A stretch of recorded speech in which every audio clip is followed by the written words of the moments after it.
mix. The desert landscapes around Moab, the national parks, and then those cultural layers, religious references, and the gonzo counterculture vibe. It's a unique place. I can see the appeal. Yeah, I'm a Thompson fan. I always wanted to stay in the hotel, but I don't think there was truck parking. That's a very practical detail. Sometimes the dream version of a place doesn't quite match the logistics. So, did Thompson hang out in Moab a lot? Because I know he was uh, through the desert quite a bit, wasn't he? Yeah, checking out. He did spend time in the American West and Southwest, but there's not solid evidence that Moab itself was one of his regular haunts. That might be more a local association that grew over time. He was more closely tied to places like Woody Creek, Colorado, and Las Vegas for Fear and Loathing. That said, I can totally see how the desert landscape and that surreal Western feel getting linked to him. And as a fellow fan, I get why that would appeal to you. Wide open roads, desert skies, kind of fit his style.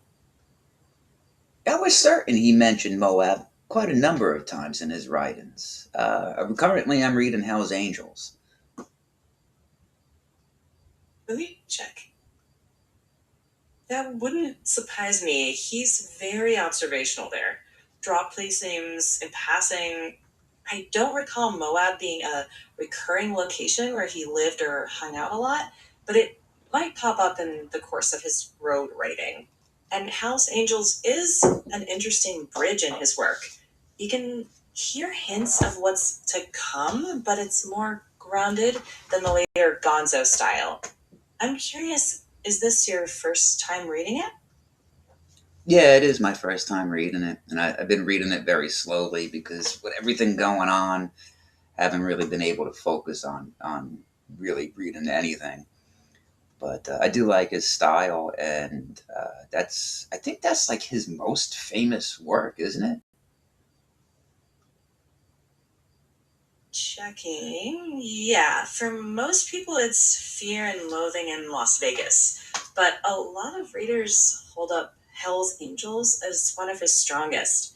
He's still mostly the observer there. If you're enjoying that, you're in a good spot to start, and reading it slowly totally makes sense. His language has a rhythm, so sometimes it's better to savor it than to rush.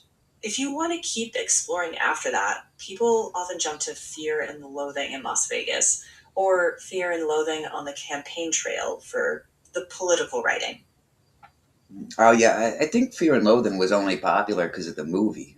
Before the movie, I think Hell's Angels was what really had him stand out in the world of literature, if you can call it that, because it's kind of like fictional nonfiction. It's a Gonzo. He's got his own classification, Gonzo, and I know plenty about Fear and Loathing. That was a lot of fun. I couldn't make it through the campaign trail though because it wasn't very interesting and it was very dry. Checking. Yeah, I get that impression. Hell's Angels is what really made him stand out as a writer. Fear and Loathing was famous before the movie, but the film definitely widened the audience. Campaign Trail can feel dense if you're not hooked on that election, so that's completely normal. What's interesting about Hell's Angels is seeing him before he became the full gonzo persona. There's still flashes of that in there, but he's more an observer than a character. And yeah, as a former trucker, you might actually find some of that road culture detail sticking with you. The way he notices how people move through the world. Yeah, yeah, I like that. The only thing that really struck me from Campaign Trail was his description of a jackrabbit. Like that was hilarious. That tracks. He can Zero in on some random detail and make it stick. Sometimes those little asides age better than the big political takes. It's totally fair to graze rather than power through that book. If the jackrabbit scene made you laugh, that's a good sign to keep reading at your pace. Those small moments might be the real reward. Yeah, it was definitely better than the reporting. Now, he was very hung up on politics for that time. So, what was the political atmosphere in 72? Checking now. Yeah, that's fair. Hell's Angels was his breakout. Fear and Loathing became the iconic one later, especially after the film. In 72, with Nixon, Vietnam, and a messy Democratic field, the mood was intense. He was trying to capture that atmosphere, even if he went off on tangents. You're not alone in feeling that book reflects a very specific moment. All right, I guess we'll wrap it up for the day. Sounds good. Take care.